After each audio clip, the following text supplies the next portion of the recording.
The rain was falling like the sky itself had given up, and Armin stood in the hospital corridor with blood on his shirt that wasn't his own. His hands were shaking, his phone was dead, and outside in the parking lot sat the only thing he had left in this world of value, his old silver car. A stranger's life hung by a thread inside the emergency room, and the doctor had just told him that without immediate payment, they couldn't proceed with the surgery. In that moment, Armin, a single father who counted coins before buying milk, made a decision that would cost him everything, and give him more than he ever imagined. If you believe in kindness, second chances, and the power of one selfless act to change a life, take a moment right now to like this video, comment where you're watching from, share it with someone who needs hope, and subscribe to Lonely Dad Strong Heart. Your support keeps these stories alive. Armin had not planned to be a hero that night. He had only planned to pick up his 8-year-old daughter, Mira, from her after-school program and drive home before the storm got worse. Since his wife passed away 3 years earlier, every day had been a careful balancing act between work, fatherhood, and quiet grief. He worked as a delivery driver, his car not just transportation but his livelihood. Without it, there would be no income, no rent, no school fees, no groceries. That car was rusted around the edges and made a strange rattling noise when it idled, but to Armin, it was survival on 4 wheels. The accident happened right in front of him. A motorbike skidded on the slick road, colliding with a divider, and the rider, a young woman, was thrown hard against the pavement. Other cars slowed, drivers stared, but no one stopped. Armin didn't think. He pulled over, ran into the rain, and knelt beside her. Her forehead was bleeding, her breathing shallow, her pulse faint beneath his trembling fingers. He could hear Mira crying inside the car, frightened by the chaos, but he knew he could not drive away. He carried the unconscious woman into his back seat, whispering apologies to his daughter for the delay, and drove like a man racing fate itself. The hospital lights felt harsh and unforgiving when he burst through the doors. Nurses rushed forward, took the woman away, and questions began flying. Who was she? Did he know her? Could he fill out the paperwork? Was he family? He wasn't anything to her. He didn't even know her name. When the doctor came out with a grave expression, Armin felt the world tilt. Severe internal bleeding. Emergency surgery required. No identification found. No immediate contact. Payment required before the operation could begin. It was policy. It was procedure. It was the cruel language of reality. Armin looked down at his soaked clothes, his cracked hands, his worn shoes. He had just enough in his bank account to cover rent and groceries for the month. Even if he emptied everything, it would not be enough. He stepped outside under the hospital awning and stared at his car. The engine that had carried him through long nights of deliveries. The back seat where Mira had fallen asleep countless times. The passenger seat where his late wife once sat, laughing at his terrible singing. Selling it would mean losing his job. It would mean starting over with nothing. It would mean risking everything he had left for his daughter. Inside, a life was slipping away. Armin made 3 phone calls. The first was to a used car dealer he knew from past repairs. The second was to his landlord, asking for time if rent was late. The third was to a coworker, begging for temporary shifts on foot if possible. Within 2 hours, in the middle of the storm, under flickering streetlights, Armin signed away the keys to his car for a price far lower than it was worth. He didn't argue. He didn't negotiate. He just needed the cash. He walked back into the hospital with a folded envelope and placed it in the administrator's hand. His daughter, exhausted, leaned against his side. He told the doctor to begin.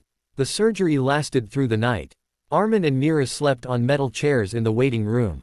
In the early morning, as pale sunlight filtered through the windows, the doctor approached with a softer expression. The operation had been successful. She would live. Relief flooded him so intensely that he had to sit down. He whispered a quiet thank you to the universe, to his late wife, to anyone who might be listening.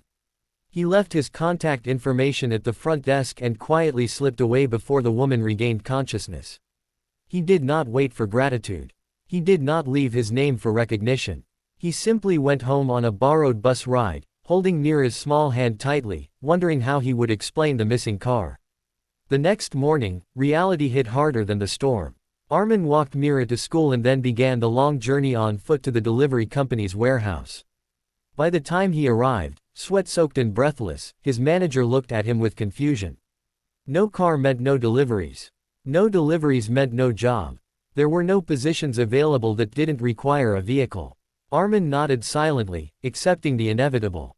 He thanked them for the opportunity and walked away with the weight of uncertainty pressing on his chest. By afternoon, his phone buzzed with an unknown number.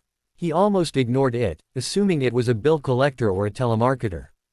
But something made him answer. On the other end was a calm but emotional voice asking if he was the man who brought a woman named Alara to the hospital the previous night. The name felt foreign yet strangely familiar. Yes, he said softly. He was. The voice belonged to Alara's father. Armin learned that Alara was the only daughter of a well-known businesswoman in the city, the founder of a rapidly growing healthcare company. She had been returning from a late meeting when the accident occurred. Her family had been out of town, unreachable until morning. The hospital had informed them that an unnamed man had paid for the surgery in full and left without waiting for thanks. Alara's father asked to meet him. Armin felt uneasy. He had not helped her expecting anything in return. He feared judgment, suspicion, or even accusations. But he agreed to meet at a small cafe near the hospital. When he arrived, he felt painfully aware of his worn shirt and tired eyes. Across from him sat a dignified older man and, beside him, Alara herself, pale but alive, her forehead bandaged, her eyes shining with gratitude that words could barely contain. They had traced the car sale, the security cameras, the paperwork. They knew everything. Alara's father spoke with a depth of emotion that surprised Armin. He said that money could pay bills, but it could not buy humanity.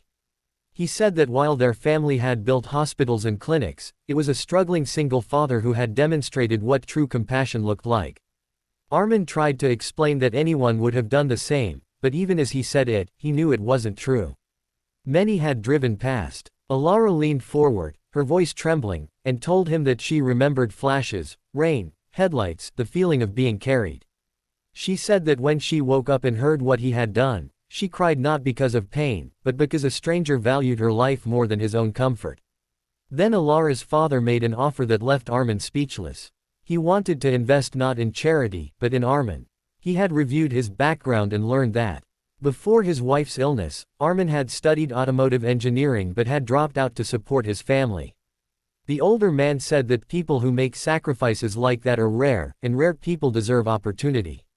He offered Armin a position within their company's logistics department, a stable job with benefits, flexible hours for single parents, and enough salary to not just survive but breathe. In addition, he insisted on buying him a new car, not as repayment but as a tool for his future. Armin's first instinct was to refuse. Pride, fear, disbelief all tangled inside him. But then he thought of Mira. He thought of nights counting coins. He thought of the rain-soaked corridor and the fragile line between life and death. He accepted. The weeks that followed felt unreal. Armin entered an office building for the first time as an employee, not a delivery driver. He received training, respect, and trust. His ideas about improving transportation efficiency were heard and implemented. For the first time in years, he felt seen not as a struggling widower but as a capable professional. Mira noticed the difference too. Her father came home less exhausted. He smiled more. He helped with homework without constantly checking the clock. They even started a small tradition of weekend ice cream, something that once felt like a luxury. But the true transformation was not financial. It was emotional. Armin realized that the night he sold his car, he had not lost his security, he had reclaimed his humanity. In choosing compassion over fear, he had unknowingly stepped into a new destiny. Months later, at a company event celebrating the opening of a new emergency care wing, Alara publicly shared her story. She spoke not of the company's growth, but of the stranger who refused to let her die. She invited Armin and Mira onto the stage. Under bright lights and before a crowd of hundreds, Armin felt the same trembling he had felt in that hospital corridor, but this time it was from overwhelming gratitude. He looked at his daughter, who squeezed his hand proudly, and understood something profound. Sometimes the greatest inheritance a parent can give a child is not money or property, but an example of courage and kindness. Before we reach the end of this journey, I want to ask you something from the heart. If this story moved you even a little, if it reminded you that goodness still exists in this world, Please take a moment to like, share, and comment. Your engagement helps spread messages of hope to people who may be struggling silently.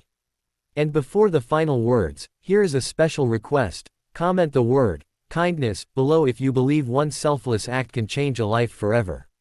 Armin once thought he had nothing left to give the world except hard work and quiet endurance. But on a stormy night, when he chose to save a stranger instead of protecting his own comfort, he discovered that destiny sometimes waits on the other side of sacrifice. He lost a car, but he gained stability.